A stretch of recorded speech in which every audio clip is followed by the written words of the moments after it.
Everybody. Thank you for joining me for today's webinar on an introduction to Revit adaptive components. My name's Chad Smith. I'm a consulting technical lead at A2K Technologies with a background in the architecture and construction industry. If this is your first A2K webinar, just a little bit about us. We are a design technology partner providing both product and services to the architecture, engineering, construction, and manufacturing disciplines. We've got offices right around the ANZ region with both sales and technical staff that can assist you with any technology-related product or services that you may require.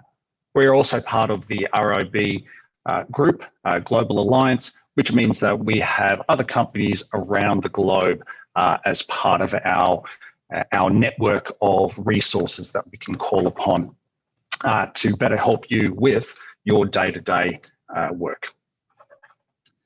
So the topic today of adaptive components is one that I started off investigating probably 10 years ago. And I thought, you know what, it's probably a good time to bring this back into the foreground, because still to this day, not many people actually know what adaptive components are. So to begin with, the reason why adaptive components were introduced into Revit was to help us to resolve certain, and I would say more complex design requirements with our design process. We know that buildings aren't necessarily just boxes and squares and straight lines and right angles and so forth. And so adaptive components helps us to, if we want to, move into more organic architectural design, but it can also help us with automating or speeding up the design and modeling process for things that are often repetitive or very hard to fit together with just more conventional families. Now, I'm sure most of you probably know how to make even the most basic of families. Most people tend to learn how to make a family early on, but you would also know that families can be quite restrictive in the way that they work, typically driven by parameters that you need to fill out their values to control, in particular, the sizing of those families. And when you need to fit something into a very unusual space or design criteria, those parameterized families can be quite difficult to be able to size and position. So therefore, adaptive components for us will help us to be able to create a component that, as the name suggests, adapts to the design criteria that you're looking for. And it actually makes the placement of those objects a darn sight easier than having to do them manually. So adaptive components were originally born into the massing environment. So what you'll see throughout the course of this session is that we will use part of the massing tools to generate masses that we can host our adaptive components on. And you'll also notice that if you have done massing in the past, that the adaptive component family creation is an extension of the massing environment, not necessarily the family creation environment. Now, these days, massing and adaptive components are a little bit more separate. Adaptive components are not as heavily reliant on massing as it used to be 10 years ago. However, massing still forms an important part of this process. Quite simply, Autodesk defines adaptive components as components that flexibly adapt to many unique contextual conditions. And as I just said a moment ago, this is just so that we can, more so that we can put these components into more complex design situations.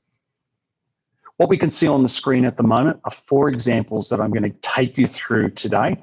I am starting off with a little bit of a PowerPoint overview just to get things warmed up, but for the most part, this presentation is going to be a live demonstration of these 4 items that we see on the screen here, including the ability of going through our basic exercise on how to make a basic adaptive component. We can see in these examples here, just some varying examples that an adaptive component is well suited to.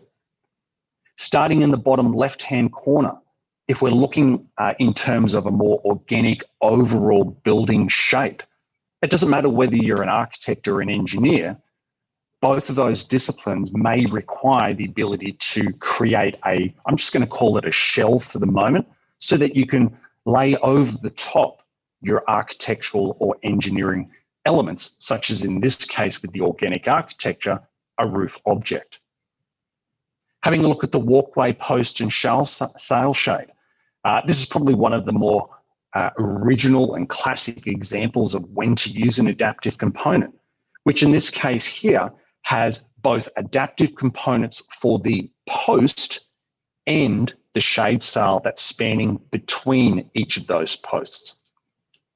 The twisted surface in the bottom right-hand corner is another good surface-related example. But unlike the organic architecture over on the left-hand side there, the twisted surface actually has a complex 3D adaptive component element, which is then applied to that surface, and that adaptive component will then twist with it.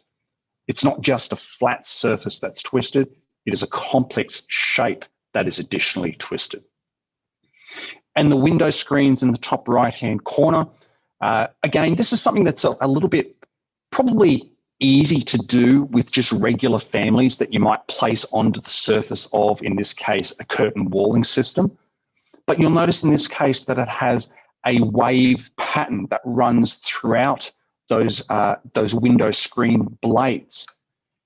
So it is a little bit more complex to get that wavy pattern and the placement of those screen objects, rather than having to sit there and manually place each of those blades individually. So we've got these 4 examples. They're all a little bit different, but hopefully as we go through them a little bit later on, you can start to appreciate just what adaptive components can do and how you might create them and apply them. So how are adaptive components made in the first place? I said that they were more an extension of the massing environment. That is, the way that you make a mass is a little bit more free-form in nature through using points and edges and surfaces. And that same principle of a more fluent modeling environment then lends itself to the adaptive component creation process. Here is a screenshot of one of those blades from that window screening example from the previous slide. We can see there that it has points, lines, and geometry. It can still have parameters built into it, don't get me wrong. And in this case, it does have a parameter that controls the center offset of that cutout. But because these need to adapt to their design criteria, it utilizes points for the placement, and then the lines and the geometry that's attached to it then adapt to that criteria. To put this in a very simple methodology or workflow order, adaptive components are made starting with points. We connect those points with lines, and then we build geometry off those lines and points. Unlike the traditional family creation process, we typically put in reference planes and dimensions. We need those kinds of elements, those reference planes and dimensions, far, far less in the adaptive component creation process. Now, adaptive components can work on their own, they can work with the massing, but they're also a precursor to more complex Dynamo visual programming, I guess you could say. That is to say, using the Dynamo scripting capabilities, which is available within Revit, we can also introduce adaptive components. Now, Dynamo can work quite happily without adaptive components, but certainly if you're doing more complex Dynamo modeling scripting, then adaptive components, due to the nature that they can adapt to the design conditions without having to be restricted by parameters means that they're quite well suited to the Dynamo scripting process. And that then naturally lends itself to generative design, which is where the design industry is moving. That is to say that if you can get comfortable with creating adaptive components, that will then lend itself to more complex Dynamo scripting, which can lend itself to generative design. It doesn't have to go in this order, but that is certainly a nice learning progression if you're wanting to head down that path. If you don't quite understand what generative design is, think about something like a Google Maps, whereby you might ask for a navigation between 2 points. And Google Maps might give you 2 or 3 different options for your route.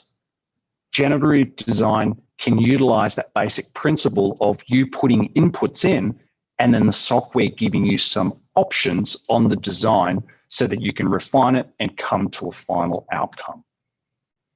If we look at this example here where we have something like a small table, it could be a coffee table, it can have parameters built into it, and generative design can then find either an optimal or maybe many different options that you might choose from.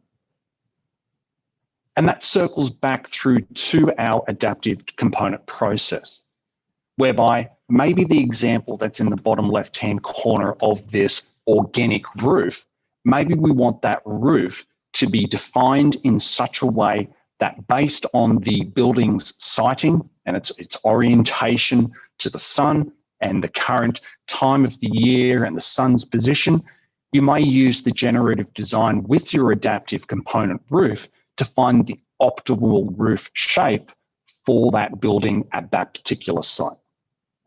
Or it might be something similar to the window screening in the right-hand side there, whereby those screens with the cutouts, again, might be best suited towards the orientation and the sun. Now, they're pretty, I guess, traditional examples, obviously using the sun position to work the stuff out, but you might come up with a dozen other examples. But the point is, adaptive components can help us with a wide range of either basic modeling or more complex generative design workflows. Okay, so like I said, I wanted to take us through not only those 4 examples, but I want to take you through a basic, let's just call it a training exercise as to how you might start and work with the adaptive component modeling process. So let me just jump over to Revit here, and we will come back to those examples a little bit later, but let's get some more fundamental knowledge under our belt first. Adaptive components are made in exactly the same way, or the start of it in the exact same way as a regular family. You may all be quite familiar with coming up to the File, New, Family, okay? And if we want to make a door, then we start with the door template. Now, for an adaptive component, we've got one of 2 family types that we can start with. The first one is this one here. It's a curtain panel pattern-based family. And you can even see by the small thumbnail in the top right-hand corner there that it looks vastly different to a regular family such as a door. Now, we're going to come back to the curtain panel pattern-based as an example when we start moving on to 2 of these last 2 examples where we've got a repeating pattern over a surface. For the first 2 examples, the shade sail and the roof, we can start these by using a generic model adaptive component. Let me go ahead and open this up.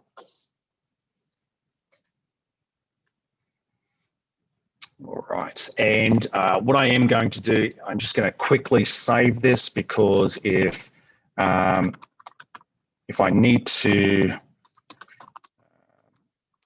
something happens to Revit, this is a live presentation, I will be able to open this up quickly again. All right, so the first thing we notice here is that it doesn't look like a regular family creation environment. We can see up on the ribbon here, we've got a range of points and reference planes, tools that we can put in, but we don't have any core geometry creation, like extrusions, revolves, and so forth.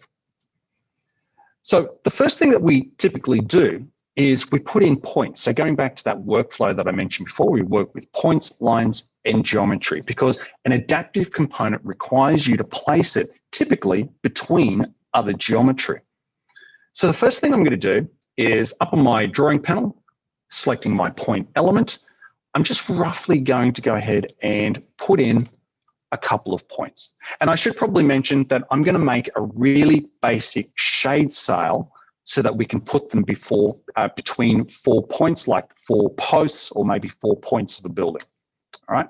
So if it's a 4-cornered shade sail, then I need 4 points to get this going. Now, you'll notice when I put these points down that I wasn't particularly concerned about where they were being placed, because in reality, when this is placed into a project, they're not going to be where I've placed the points inside this family. Now, these points need to be told that they're used for placing into a project. So with these 4 points selected, I'm going to turn them into an adaptive point. And you'll notice that their graphics look a little bit different now, and they've also been numbered. And that number is the order in which these points are placed when we place this into a project. Now, these points, they can be other kinds of points, and I'll get to those in some of these other examples. But we can see, just to begin with, over here in the properties, that our point is quite clearly a placement point. Now, points are typically connected together with lines. Now, just like a regular family creation process, we put in reference planes so that we can model geometry over the top of those reference planes. In the adaptive component creation, we typically refer to them as reference lines instead. So up on the ribbon here, I'm going to draw in 4 reference lines, and I'm going to make sure that 3D snapping is toggled on the options bar. So therefore, I can snap them to these points. And what I'm going to do is just connect all of these together, like so. All right. Now, I haven't had to have done anything special to connect them to those points. The nature of drawing a reference line with 3D snapping toggled on means that the ends of those lines are now automatically connected to the point. And we can see here, without having to build any other constraints into this, they remain connected.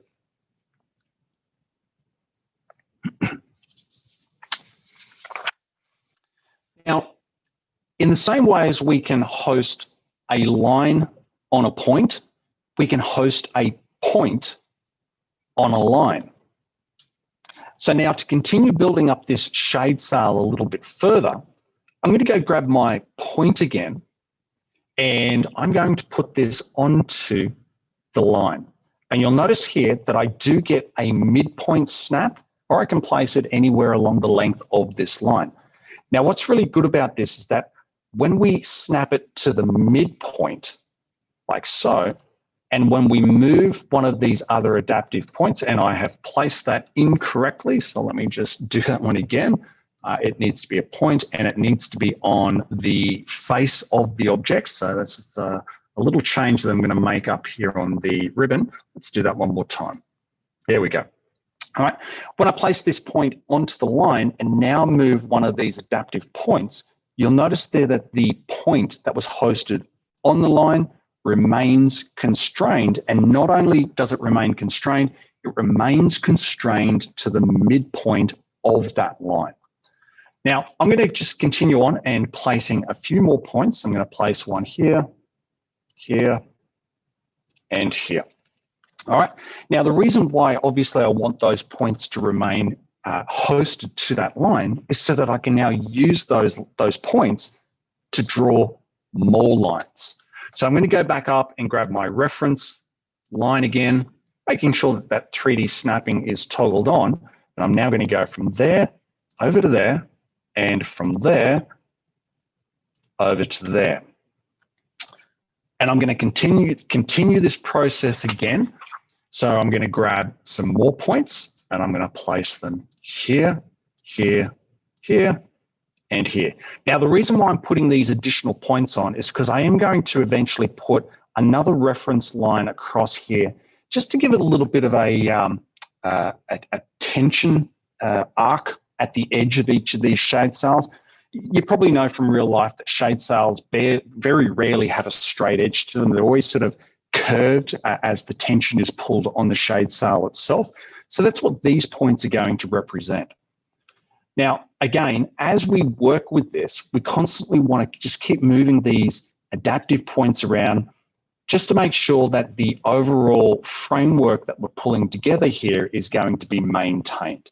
This is no different to flexing a regular family, such as a door or a window or a column and so forth.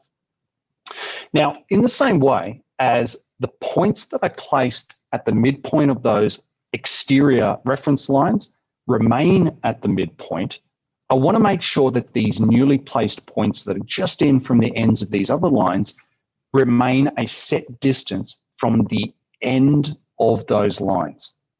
So what we find is that when we pick these points, we get some additional parameters over here in the properties.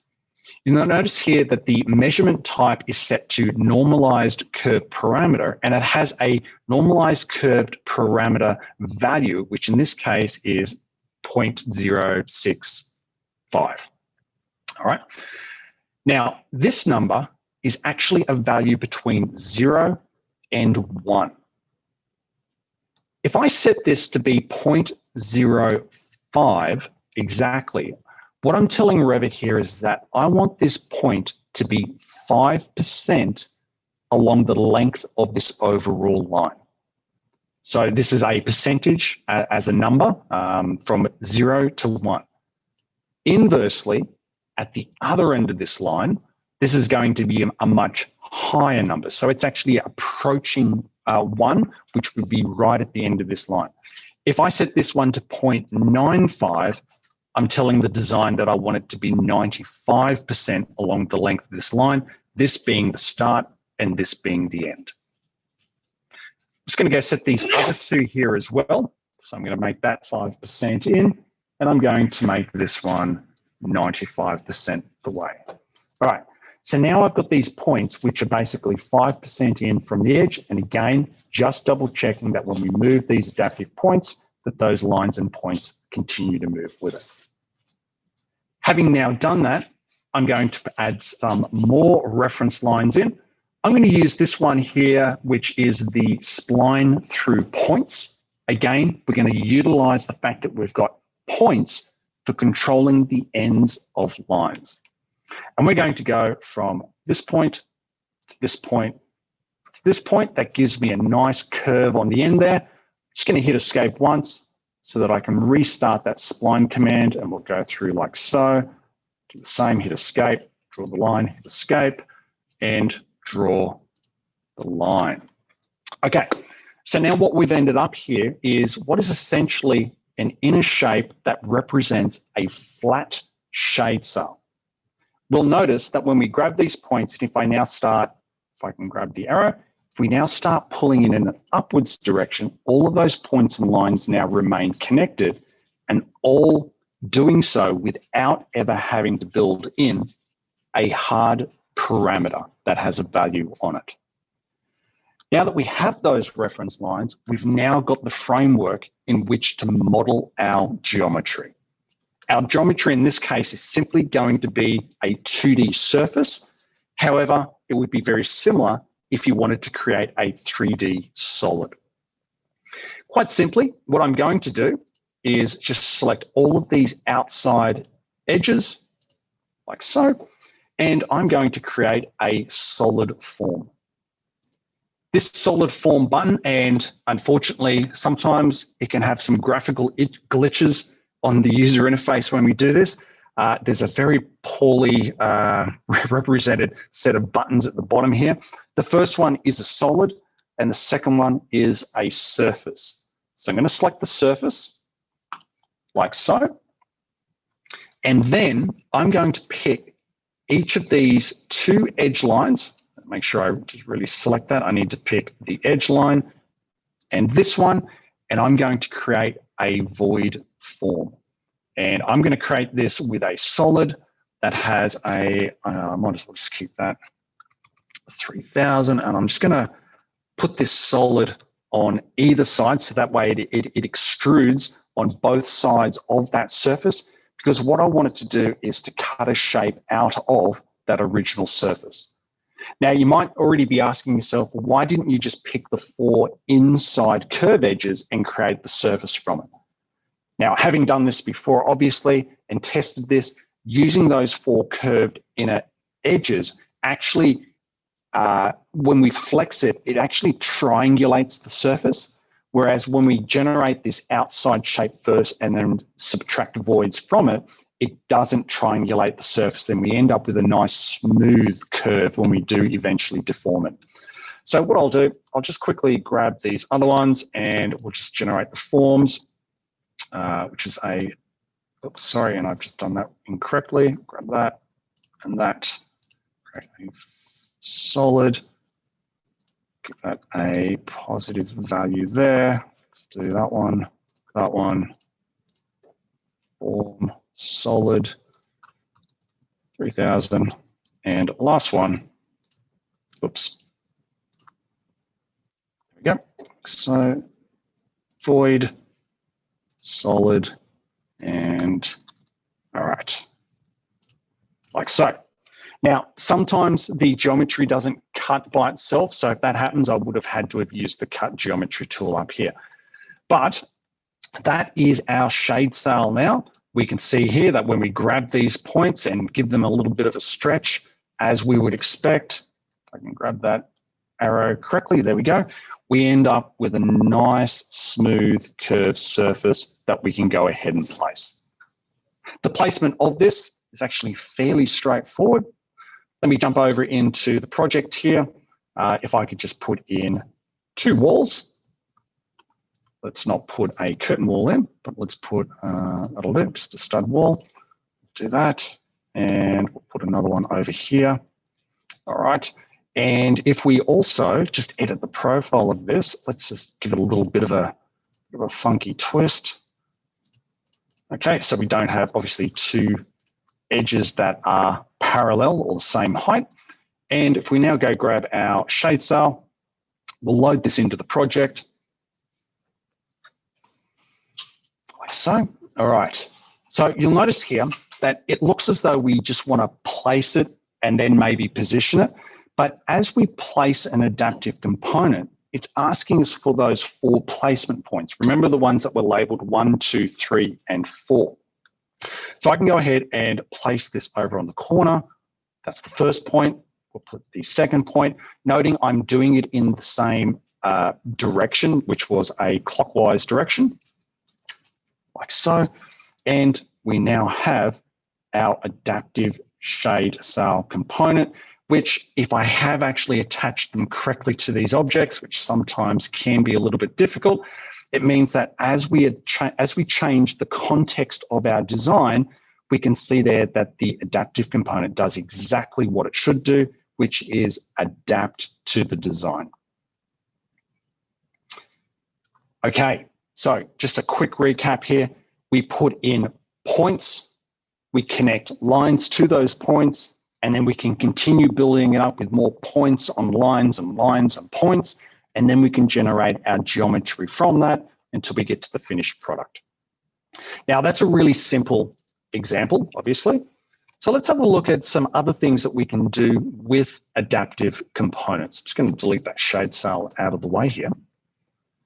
All right, let's have a look at these 4 designs, starting with the curved roof that's in the bottom left-hand corner.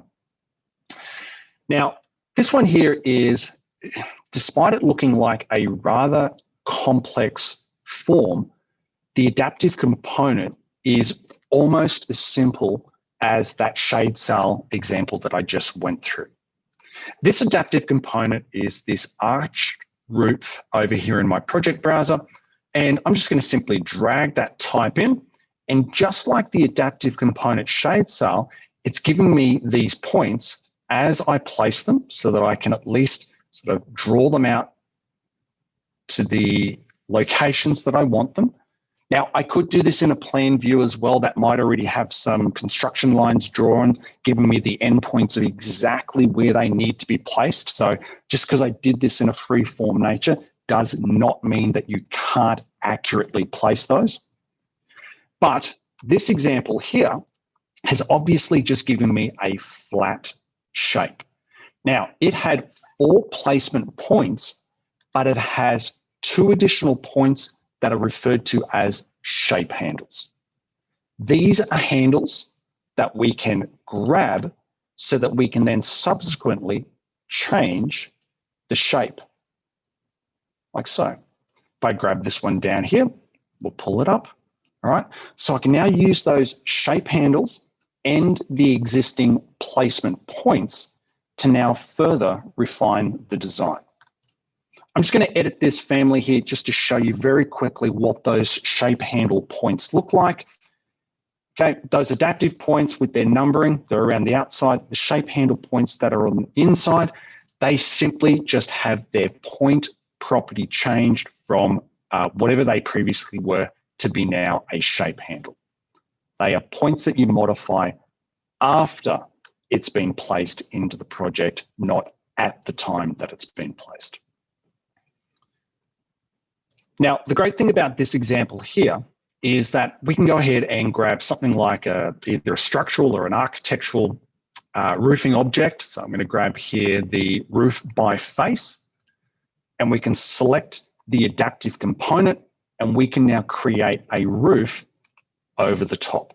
It still has the adaptive component there. You can see I can select it, and if I no longer need it, I can either delete it or I can hide that category, which in this case happens to be the generic category. However, if we leave it in place, and if the design needs to be further refined, maybe that needs a bigger peak, maybe the point that was over here needs to be pulled in a little bit like so, based on some of those basic massing / architectural elements, we can select that roof object that we previously put in, and we can now update it to the face of the mass object and keep iterating the design until we get to our final solution. So that's a really simple example that I think most people can probably do as a starting adaptive component. Let's now come across to these shade sails here. All right, now this one is made up of multiple components, but their placement has been done in a slightly different way. I'm going to come around to the right-hand side here. And by the way, I should probably just show you what this looks like. It's certainly not uniform in plan view. And we can also see that we've got a little bit of a twist going on with those posts, almost like something you might see maybe out at a marina or something along those lines. And you'll also notice that there are some additional lines that have been drawn that are clearly controlling the placement of those posts. Now, the placement of these posts is such that I grab the frame, that'll be this one here, drag it over, all right. It's looking for a starting reference line to place it on. So I'm actually going to place it onto this one here, all right.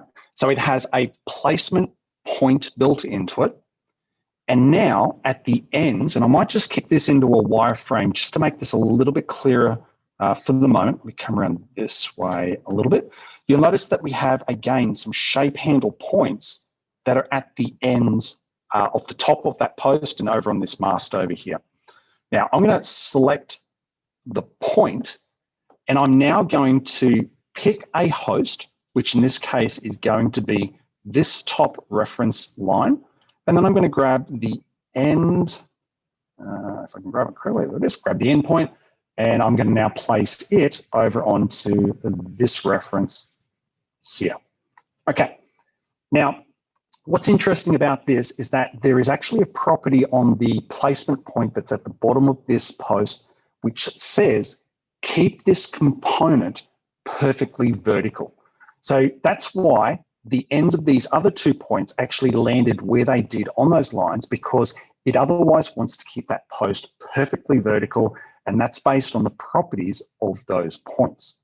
But now that it's actually connected to those 3 reference lines, we can grab this post, I can slide it along those references, and you can see there that it will always remain on the references.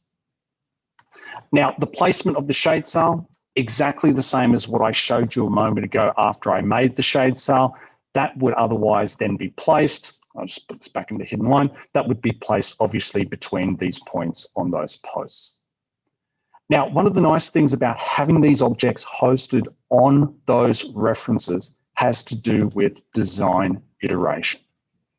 If, for example, we want to make some subtle changes, maybe I want to grab, maybe it's the point at the end of this one. Let's maybe bring that down a little bit like so. Give it a moment to process. It can take a little bit of time depending on the complexity of the objects. And maybe let's bring this one in a little bit like so. I don't know what I just did then. Don't think I dragged that very well. Let's see if I can drag that back out. Ooh. Okay, it's unusual. I don't know why that became disconnected from it. Okay, that should have stayed remained connected. But otherwise, we can see there, maybe if I grab this one, this might show it a little bit better as well. Let's just drag that in a little bit. Okay, there we go. You can see there quite clearly the posts were modified. They adapted to the new condition, and so too did the shade sails that were connected between those posts. So the whole thing is acting as a single unit. Let's come over to this example now. So this is kind of like the first one where we've got a surface that we're generating a roof object. But in this case here, this example has something a little bit more complex over the top of it. And we can see there, it's actually some kind of ribbed roofing system. Now, unlike that first arched roof over here, which was the roof object being hosted on the adaptive component, this more complex system is actually being hosted on top of a mass object. So this is where we now start tying together the massing with adaptive components. And that's actually how this all started 10 years ago. So in this case, I'm going to generate let's see here. I'm going to generate a new mass object. We can call it whatever we want to call it. Okay, that'll do. And using our basic massing tools, which look very, very similar to that adaptive component space, I'm going to put in, let's see, I'm going to put in, use references, put a rectangle in, put in a rectangle, which should, I'm just going to confirm is sitting flat, which it is. And then I'm going to create a solid form like so. That gives me something that's, you know, sort of a similar shape to what we have over there. Now, being a mass object means that we've got these additional vertex control points, and why that did not.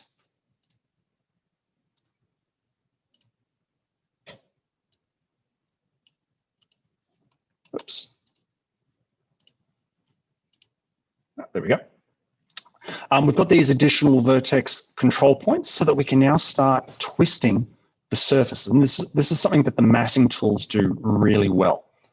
So now the last part to this is, how do we connect this complex object, which obviously has some kind of repeating pattern, to this fairly basic surface?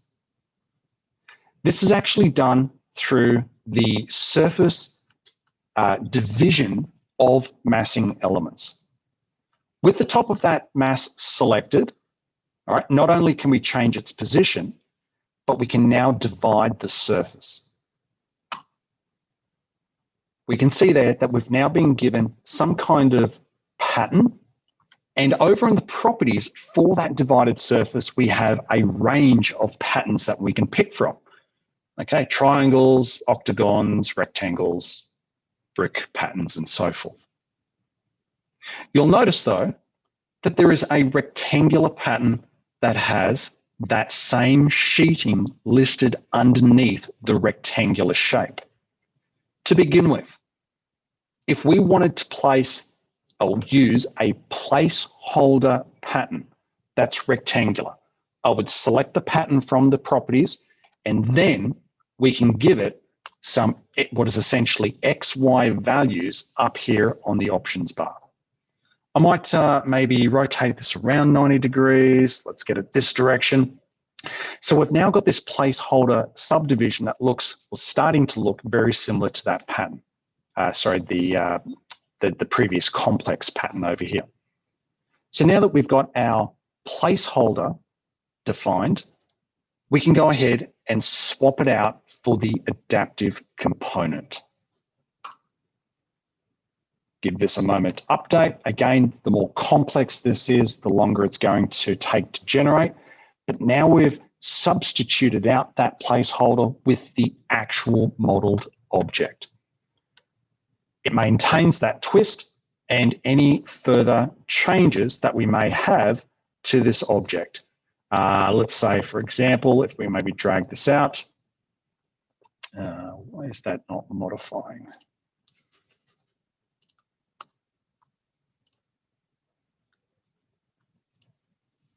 We'll do the edge instead. There we go.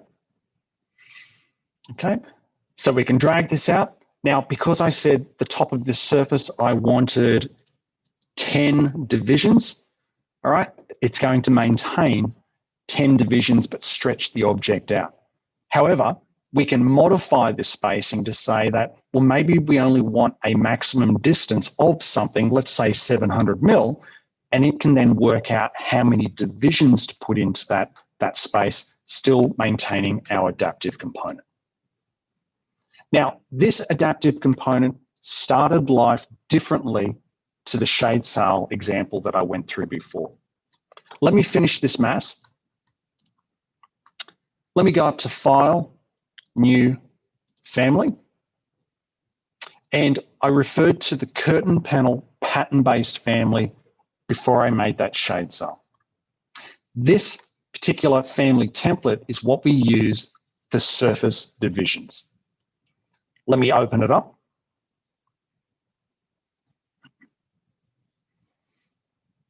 Okay, we can quite clearly see that we have a pattern, which happens to be square. However, we can select the pattern and change it to a different one, very similar to how we divided the surface on the mass. If I needed a flat triangle instead as a starting point, here is my starting pattern. Within those green reference lines is where I would then do my modeling. And the modeling process would be something similar to the shade sail that I made before.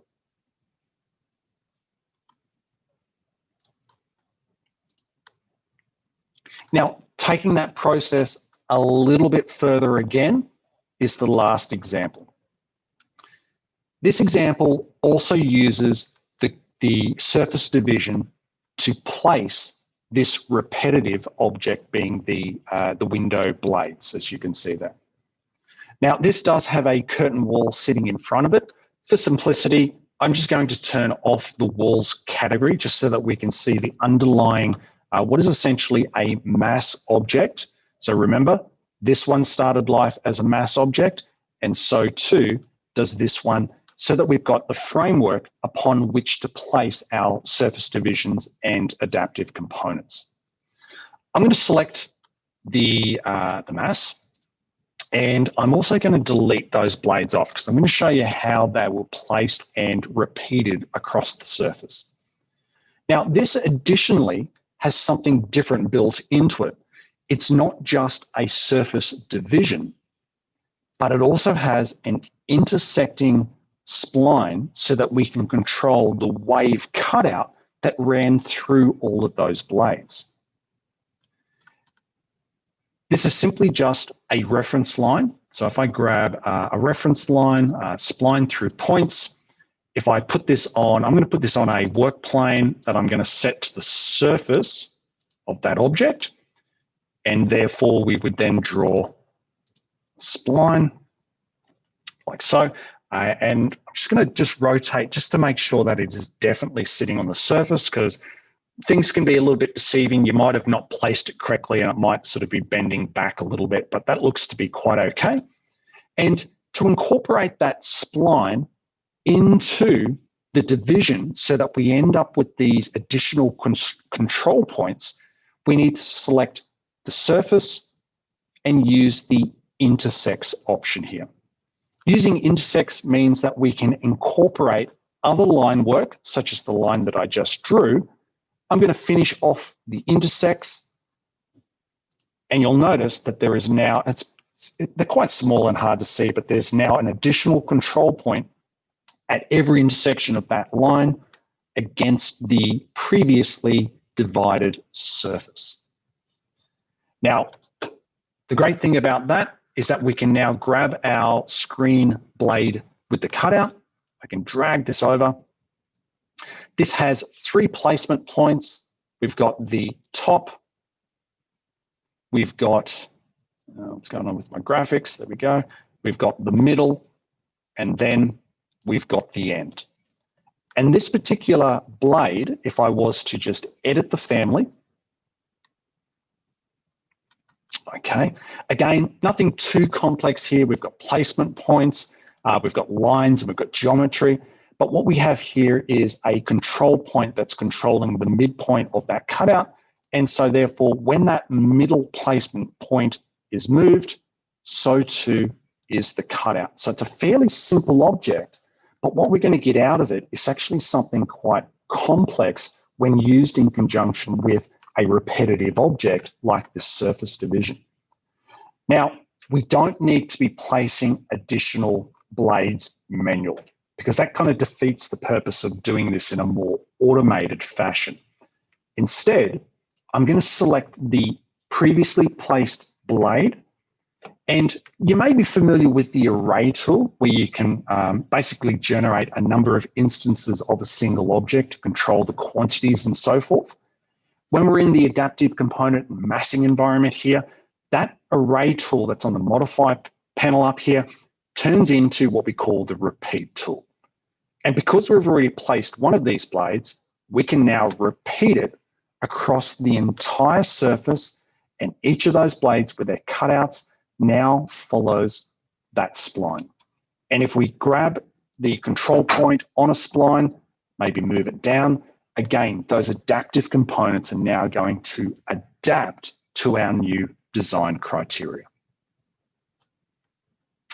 Finish the mass.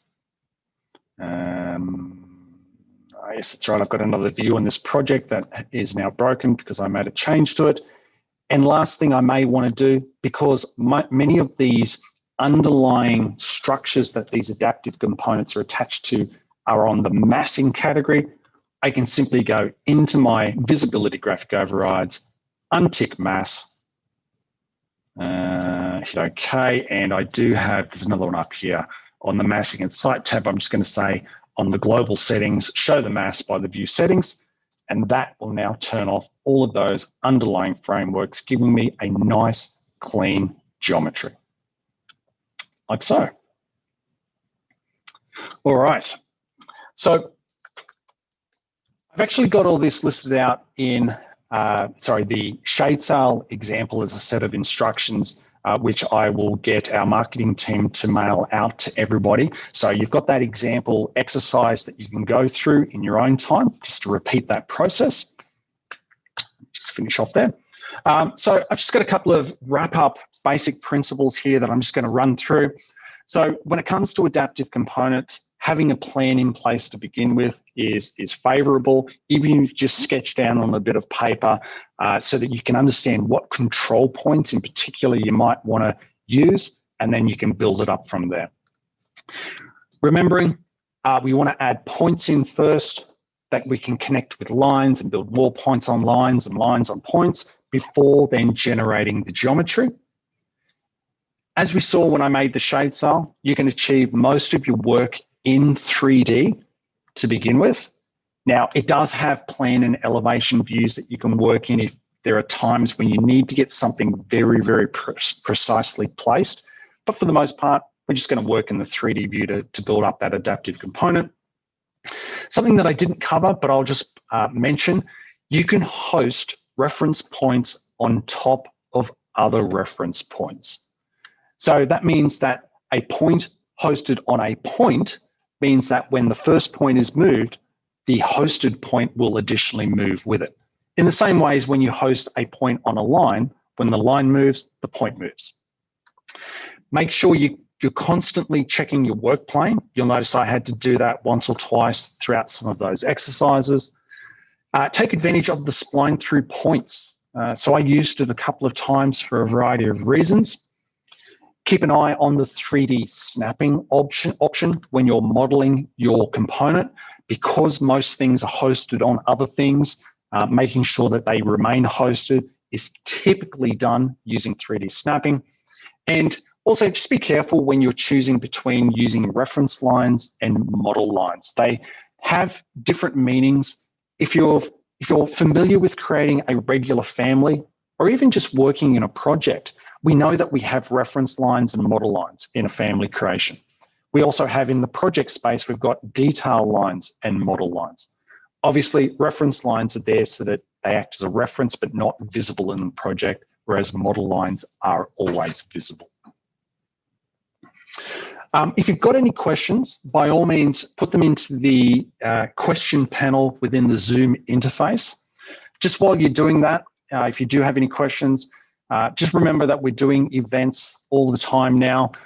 So we've got some that are still being planned to be run for this month, and we've got more coming in the next few months as well. Just simply go to our A2K Technologies website /events.